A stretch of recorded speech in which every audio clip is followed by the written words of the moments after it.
திருமதி லட்சுமி, எப்படி பாக்குறீங்க இன்னைக்கு விஜயனுடைய பேச்சு, ஆதவ பேச்சு, ஒட்டுமொத்தமா பொதுக்குழு கூட்ட சாராம்சம் என்ன? இன்றைய கூட்டம் வந்து 3 விஷயங்களை திரும்பவும் ஆணித்தரமாக சொல்லி இருக்கிறது. ஒன்று வந்து விஜய் கரூர் சம்பவத்துக்கு தான் பொறுப்பு இல்லை அப்படின்ற காரணம் தேடுவதற்காக இன்னைக்கு உச்சநீதிமன்றத்தினுடைய அந்த இன்டரிம் ஆர்டருக்கு பின்னால போய் ஒளிஞ்சுக்கிட்டார். 2வது, எடப்பாடி பழனிசாமி ஏற்கனவே தாவேகாவோடு கூட்டணி அப்படின்னு அந்த பேச்சுக்கள் வந்ததுல நீங்க வந்து அதிமுகவை நீங்க பிரதான கட்சி இல்லை அப்படின்னு உதாசீனப்படுத்துகிறார். இது வந்து இன்டர்பிரிட்டேஷன் தான். அடுத்தது 3வது ரொம்ப முக்கியமானது, இன்னைக்கு ஆதவர்ஜுனா பேசும்போது தைரியம் இருந்தால் தலைவர் விஜய் மீது கை வைத்து பாருங்கள், தலைவர் வீட்டிற்குள் நுழைந்து பாருங்கள், தமிழக கல்லூரி மாணவர்கள் அனைவரும் உங்கள் வீட்டிற்கு வருவார்கள்.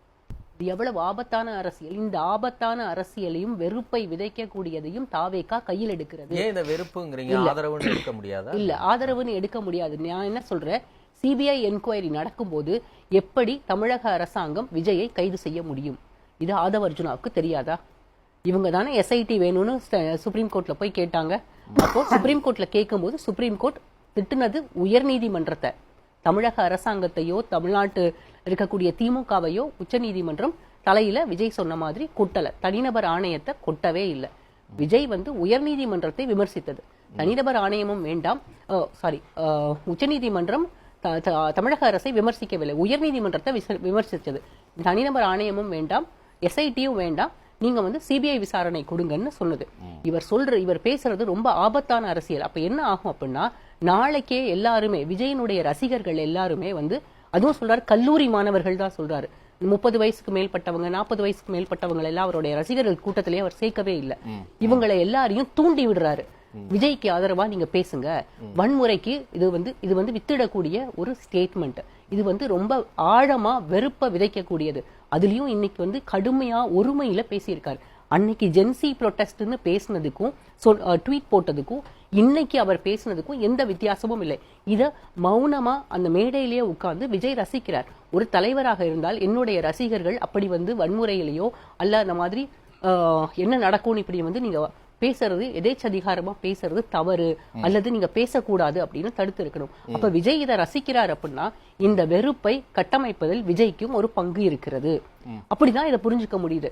இந்த ஜென்சி ப்ரொட்டஸ்ட் எதுக்காக உங்களுக்கு வரணும்? எதுக்காக மன்னராட்சி வருது, ஜென்சி ப்ரொட்டஸ்ட் வேணும், இதெல்லாம் திரும்ப திரும்ப கேட்குது. நேபாளில் நடந்த விஷயமே வேற. முதல்ல படிக்கணும். நேபாளில் ஏன் மன்னராட்சிக்கு எதிராக புரட்சி வெடித்தது, இலங்கையில ஏன் புரட்சி வெடித்தது, பங்களாதேஷ்ல ஏன் புரட்சி வெடித்தது, இது எல்லாமே வேறு வேறு அரசியல். உலக அரசியலை அல்லது புவிசார் அரசியலை புரிந்து கொள்ளாத ஒருவருக்கு இதை பற்றி பேசுவதற்கு எந்த தகுதியுமே கிடையாது. அப்ப இதெல்லாம் பேசினா வெறுப்பை மட்டுமே கட்டமைக்கிறதுக்காக இன்றைக்கு இந்த பொதுக்குழு நடத்தப்பட்டிருக்கிறது. மீண்டும் மீண்டும் ஒரு விஷயத்தை கட்டுருவாக்கம் செய்வதற்காக விஜயும் விஜயின் கூட இருக்கக்கூடிய நபர்களும் முயற்சி செய்கிறார்கள். டார்கெட் செய்யப்படுறோம், நாங்க எங்களை அழிக்க பாக்குறாங்க, எங்களை பார்த்து பயப்படுறீங்க அப்படிங்கறத வேற என்ன மொழியில அவங்க சொல்லணும்னு நினைக்கிறீங்க? இது ஆரம்பத்துல இருந்து இதை தானே பேசுறாங்க. இன்னைக்கு வரைக்கும் கரூர் சம்பவத்திலிருந்து அவங்க வெளியிலேயே வரல. வேற எந்த அரசியலுமே இது வரைக்கும் பேசல. இன்னைக்கு அவர் இப்படி கையை மடிச்சுக்கிட்டு சொன்னார்ல, தாவேகாவுக்கும் திமுகவுக்கும் தான் போட்டி. இதை வந்து விக்கிரவாண்டியிலேயே சொல்லிட்டாரு, இதை வந்து மதுரையிலேயே சொல்லிட்டாரு, இதுக்கு முன்னால திருச்சியிலையும் சொல்லிட்டாரு, அதுக்கு முன்னால நாகப்பட்டினத்திலையும் சொல்லிட்டாரு. திரும்பவும் அதையே ஏன் பேசுறீங்க? அப்போ இன்னைக்கு வரைக்கும் விஜய்க்கு வேறு எந்த அரசியலுமே தெரியல. இன்னைக்கு அவர் பேசிக்கிட்டு இருக்க அதே நேரத்துல மத்தியில ராகுல் காந்தி அவ்வளவு பெரிய விளக்கத்தை கொடுத்து ஓட்சோரி பத்தி தொண்டகளையே பேசிக்கிட்டு இருக்காரு. அதை பத்தி ஒரு வார்த்தை, ஒரு சொல்யூஷனை தவிர ஒரு வார்த்தை குறிப்பிட்டு பேசுவதற்கு விஜய் ஒரு வார்த்தை கூட குறிப்பிட்டு பேசல. அப்போ எஸ்ஐஆர்னா என்ன, ஏன் வந்து அதை வந்து நம்ம வந்து எதிர்க்கணும்? நீங்க அறிக்கை கொடுத்தீங்க 2 நாள் முன்னால, இல்லைன்னு நான் சொல்லல. ஆனா உங்களுடைய கட்சியில இருக்கக்கூடியவர்களை நீங்க களத்துக்கு போங்க, எல்லாரையும் நேர்ல சந்திங்க, என்யூமரேஷன் ஃபார்ம்ல என்ன இருக்கும் அதை நீங்க எப்படி எதிர்கொள்ளணும், மக்களுக்கு என்னென்ன டாக்குமெண்ட்ஸ் வேணும் நீங்க கைட் பண்ணுங்களேன். அதுதானே அரசியலாக இருக்க முடியும். கல்லூரி மாணவர்களை நீங்க அப்படித்தானே ஊக்குவிக்க முடியும். அதை விட்டுட்டு நீங்க வந்து தொட்டு பாருங்க, வந்தா வீட்டுக்குள்ள வந்தா என்ன நடக்கும்னு பாருங்க. இதெல்லாம் வெறுப்பை விதைக்கக்கூடிய, வன்முறையை விதைக்கக்கூடிய அரசியல்.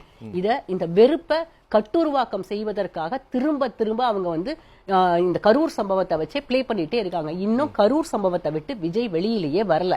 அவருக்கு குற்ற உணர்ச்சி உறுத்திக்கிட்டே இருக்கு. அவரால் அதுல இருந்து எந்த காலத்திலயும் வெளியில வர முடியாது.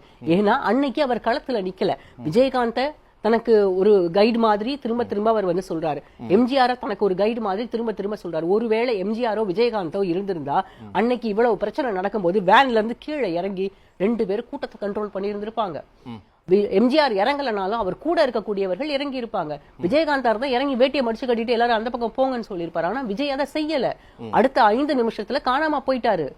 அத ஓடி போயிட்டீங்கன்னு சொல்லக்கூடாதுன்னு நினைக்கிறாங்க. சரி, ஓடி போயிட்டீங்கன்னு சொல்லக்கூடாது. விஜய் அங்க இருந்தாரு, வெயிட் பண்ணாரு. அந்த கரூர் திருச்சி ஏர்போர்ட் போற வழியில ஹைவேல வெயிட் பண்ணாரு. எல்லாத்தையும் நான் ஒத்துக்கிறேன். ஆனா 38 நாட்கள் கழித்தும் இன்னைக்கும் தான் தான் சரி, தான் எந்த தவறுமே செய்யல. இன்னும் சொல்ல போனா புசி ஆனந்துக்காகவும் நிர்மல்குமாருக்காகவும் ஆன்டிசிபேட்டரி பெயிலுக்காக affidavit Madurai bench of Madras ஹைகோர்ட்ல ஃபைல் பண்றாங்க.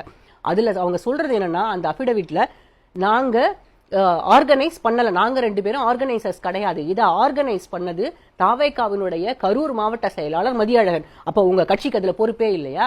எந்த பொறுப்புமே இல்லாம 40 உயிர் போனதுக்கு அப்புறம் எங்களை நீங்க கேள்வியே கேட்க கூடாது, உச்ச நீதிமன்றமே உங்களை கொட்டிடுச்சு. இன்னைக்கு இன்னொன்னு சொல்றாரு, கோடிகளை கொட்டி கொடுத்து வக்கீல்களை வைத்து வாதாட முடியாமல் மௌனித்து போயிருக்கிறீர்கள்னு. விஜயனுடைய கட்சிக்காரர்களும் இன்னைக்கு கோடிகளை கொட்டி கொடுத்துதான் வக்கீல்கள் வாதாடுறாங்க. அவங்களுக்கு அபிஷேக் மனு சிங்வி எல்லாம் எப்படி வருவார் இவங்களுக்கு வாதாடுறதுக்கு? கோடிகளை கொட்டி கொடுக்க வேண்டாமா? நீங்க ஒரு ஹியரிங்க்கு 15 lakhs இல்லாம அவங்க ஹையர் பண்ண எந்த அட்வொகேட்டும் வரமாட்டாங்க. அப்போ விஜய் செய்தால் அதுல தவறு இல்லை, திமுக செய்தாலோ தமிழக அரசாங்கம் செய்தாலோ இல்ல வேறு ஒரு கட்சி செய்தாலோ அதில் தவறு. இன்னைக்கு அவர் திரும்பவும் வெறுப்பரசியலை கட்டவிழ்த்து விட்டு இருக்கிறார், அல்லது வேறொன்ற பார்த்திருக்கிறார். இன்னொன்னு, எடப்பாடி பழனிசாமியையும் அதிமுகவையும் மிக கடுமையாக சிறுமைப்படுத்தி இருக்கிறார்கள் இந்த கூட்டத்துல. இன்னைக்கு தமிழ்நாட்டுல இந்த இருதுருவ அரசியல் மட்டும்தான் இருக்கு. தமிழ்நாட்டுல டிவிக்கே பிரைமரி போர்ஸ் கிடையாது. தமிழ்நாட்டுல ஏடிஎம்கேவும் டிஎம்கேவும் தான் பிரைமரி போர்ஸ். 2 திராவிட கட்சிகளுக்கும் இடையே தான் போட்டி. தாவேக அங்க போட்டியாளரே கிடையாது. இது வந்து எடப்பாடி பழனிசாமி இந்த 30 நாட்களுக்குள்ளாக அவர் விட்ட வார்த்தைகளும் அவர் செய்த சின்ன தவறும் இன்றைக்கு இவ்வளவு பெரிய பூதாகரமாக விஜய் வந்து தான் தான் பெரிய அரசியல் கட்சி அப்படின்னு தன்னை முன்னிறுத்திக்கிறதுக்கு உதவி இருக்கு. கூட்டணி கதவு மூடிருச்சு, அவ்வளவுதான் நினைக்கிறீங்க? ஆமா, எனக்கு தெரிஞ்சு தமிழ்நாட்டில் இருக்கக்கூடிய கூட்டணி கணக்குகள் எல்லாம் மாறும்லாம் தோணல. தேர்தலுக்கு இன்னும் நேரம் இருக்கு. ஆனா இன்றைய பொதுக்குழுவுல விஜய் வந்து குறைந்தபட்சம் மனிதாபிமானம் உள்ள ஒரு அரசியல் தலைவராக இருந்திருந்தால் இன்னைக்கு அந்த கரூர் சம்பவத்துல இறந்து போன 41 பேருடைய படங்களை வச்சு அட்லீஸ்ட் அவங்களுக்கு இரங்கல் செலுத்தி இருந்திருக்கணும். அதை நான் எதிர்பார்த்தேன். வழக்கமா அதிமுகவாக இருக்கட்டும் இல்ல திமுகவாக இருக்கட்டும், இந்த மாதிரியான ஒரு பொதுக்குழுவோ இல்ல ஏதாவது ஒரு கூட்டமோ நடந்தா ஒரு துயர சம்பவத்துக்கு பிறகு இரங்கல் தெரிவிக்கப்படுறதுக்கு அந்த படங்களை வச்சு இரங்கல் they will pay homage. இங்க வந்து அது எதுவுமே இல்லை. அப்ப திரும்பவும் என்ன புரிஞ்சுக்கணும்னா, தன்னை வந்து ஒரு ஒப்பற்றவராகவும் தன்னை ஒரு புனிதராகவும் காட்டிக்கொள்வதற்காக விஜய் மீண்டும் முயற்சி செய்கிறார். அவர் கூட இருக்கக்கூடியவங்க அதுக்கு ஹெல்ப் பண்றாங்க. இனி வந்து இந்த கூட்டணிகள் மாறணும், கூட்டணி மாறும், 26% வாக்குகள் அவருக்கு 30% வாக்குகள், இதெல்லாம் எதுவுமே ப்ரூவ் பண்ணப்படாத விஷயங்கள். 26 வருது 30 வருதெல்லாம் தேர்தலுக்கு பிறகுதான் நமக்கு வந்து தெரியும். இன்னைக்கு வரைக்கும் விஜய்க்கான வாக்கு வங்கி இன்னைக்கு கூடுற கூட்டம் ஒரு நீங்க வந்து அந்த கரூர்ல வந்த கூட்டம் ஒரு 25,000 பேர் இல்ல ஒரு 30,000 பேர் வந்திருந்தாங்க அப்படின்னா, அவங்க வந்து அந்த கரூர் மாவட்டத்தில் இருக்கக்கூடிய எல்லா அசம்பிளி கான்ஸ்டிடுவன்சிஸையும் நீங்க சேர்த்தீங்கன்னா 1% கூட வர மாட்டாங்க அந்த ஓட்டர்ஸ். அதுல நிறைய பேருக்கு வாக்கு இருக்கா இல்லையானே தெரியாது. அந்த எஸ்ஐஆர்ல என்ன செய்யணுமோ அதை வந்து விஜய் செய்திருக்கணும். அது இன்னைக்கு அந்த 41 பேருக்கும் இந்த கூட்டத்துல இரங்கல் தெரிவிச்சிருந்திருக்கணும், படங்களை வச்சு அவங்களுக்கு அஞ்சலி செலுத்தி இருந்திருக்கணும். அது எதையுமே செய்யல. ஆனா தன்னை வந்து ஒரு புனிதராக காட்டிக்கொள்வதற்காக திரும்ப திரும்ப விஜய் முயல்கிறார். அதற்கு அவர் கூட இருக்கக்கூடியவங்களும் வெறுப்பை தூண்டக்கூடிய அளவுக்கு பேசுறாங்க.